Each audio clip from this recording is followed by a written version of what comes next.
Hi, welcome to the video on planning procurement. One of last week's videos was about planning your project team, working out who you need to employ within your project team for their skills in managing the project, such as scheduling, budgeting, and stakeholder management. This video looks at planning to procure contracted services and resources that you might need to complete your project. I want to start off by clarifying the difference between a contractor and an employee. According to the Australian Tax Office, an employee is part of your business, whereas a contractor runs their own business. Employment means giving someone an ongoing role in your project management organisation, represented here by the circle. And this role is usually something to do with managing a part of the project. Procuring a contractor means asking someone outside your organisation to do a specific job on your project, such as designing something, making something, testing it, providing materials or resources. Sometimes a contractor can outsource their own resources and services, and these are known to the project as subcontractors. So, procurement is the management of the processes required to buy goods and services from outside the project management organisation. Essentially, it's going shopping. Just like when you buy something in a shop, a relationship exists between you and the shop owner. Here, there is a relationship between the buyer of the goods and services and the seller, who is the contractor or might also be referred to as the vendor or supplier. And we document this relationship in the contract.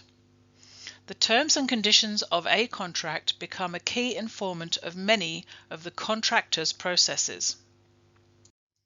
So within the field of procurement, contract administration is the task of planning and monitoring a contract. It's a significant activity for effective project implementation.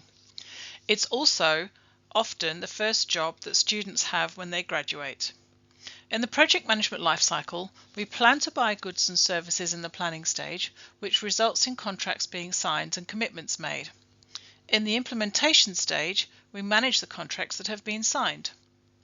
We will just look at the steps of getting to signing a contract in this video. So there are 6 steps of procurement. The first is to identify the goods and services that you need to buy for the project to be complete. The second is to decide on your procurement strategy. So how are you going to go shopping? The third is to prepare project documentation. And the fourth is to send out the documentation.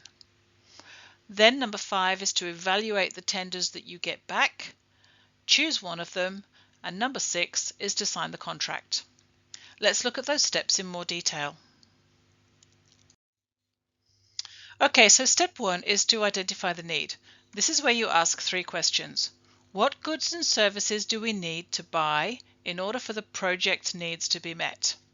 How much of those goods and services do we need, and when do we need them? Now I'll give you one guess about which document you're going to use to help you logically and thoroughly work through all the project activities, thinking about each one in turn to identify all the goods and services that you need. Do you need some time to think about it? All right, I hope you all rolled your eyes at me and called out work breakdown structure. So, you're going to go through your WBS, examining each activity for goods and services that you need for that activity to be completed. So by goods, I mean materials that will be absorbed by that activity on the project. For example, timber, concrete, food, water, and so on. And by services, I mean activities that are going to be completed. Sometimes a contract is for supply only, when it's just for the materials, for example, just paint. Sometimes it's for supply and install. That would be where you want the painter to bring their own paint and paint it on the wall. In writing down all the goods and services required for each activity, remember to also document how much you need and when you need it, and you can get the date information from your Gantt chart that you've already prepared. So step 2 is planning the procurement strategy, or how are you going to acquire the goods or services. Let's take this out of the big project context for a second and think about a small project. So let's say you're cooking a special dinner and you need to buy an ingredient. So let's say you're making French onion soup and you need 3 kilos of onions. You could get your onions in a few different ways. You might order them online and wait for them to be delivered. Or you might go to the market and ask all the vendors of onions to give you their best price for 3 kilos. Or you might know from previous experience that Oliver, the onion man, sells the best onions, and so you don't bother checking out anyone else's onions, you go straight to Oliver. The same thing happens with the process of letting people know you need their goods or services in project management, but we give the options formal names. The first option is called open tender. This is telling everyone everywhere what you need. There are no conditions about who can bid to do that work. In this technique, you need to consider how you advertise the work. It might be online, might be by email, might be through some software, or even through newspapers. Yes, we still use newspapers, although these are often to supplement some online advertisements. The second option is select tender. This is where you invite specific contractors to submit a bid for the goods and services for the work to be done. Your list of specific contractors might be from people you've worked with in the past and you have already developed a good working relationship with them. It might be people within a geographical area or people who have already supplied you with information and so you know that they have the technology to do the work, or maybe they've got skills to do the work. Select tendering might also be called direct tender or single tender, where you only invite one company to tender a bid. A third option is called expression of interest. This is a two-stage process in which the first stage is openly telling everyone that you have a demand for goods and services and asking contractors to let you know if they would like to submit a bid for the work. From these contractors you create a shortlist and you send them the tender information.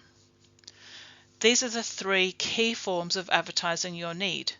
Each industry that runs projects has their own versions of inviting tenders and sometimes their own names as well, so keep an eye out for different terminology. To see if you have understood the 3 key procurement strategies just explained, have a look at these 3 pictures and see if you can work out which procurement strategy they are showing you. I'll give you a moment to think about that.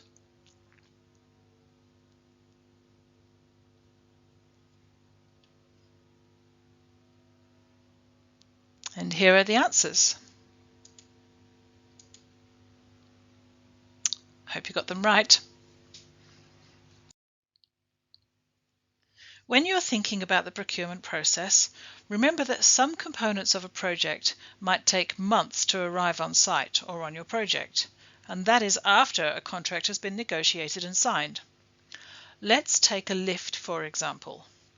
A lift will take 6 months to be manufactured and delivered to a construction site. If you need the lift in July, then you need to order it in December, which means you need to have a signed contract in November, which means you need tenders back from lift manufacturers for you to compare in October, which means you need to be sending out procurement documentation in August, pretty much 12 months before you want to install the lift. You need to factor in this lead time when you're thinking about which procurement method to use and when to begin the process.